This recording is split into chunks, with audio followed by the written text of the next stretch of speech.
Welcome to this tutorial on customizing headers for mobile devices in WordPress. In the next few minutes, I'll guide you step by step so your website looks great on smaller screens.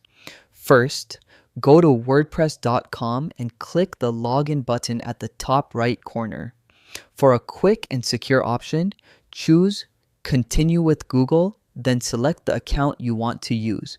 Once logged in, head to the dashboard.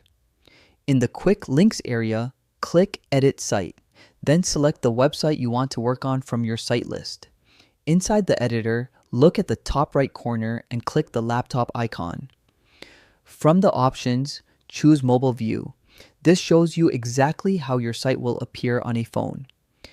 Now, click directly on the header area to activate editing.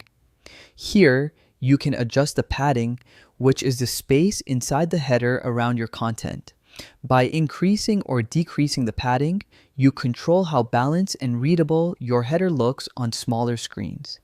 Take a moment to test and preview your adjustments.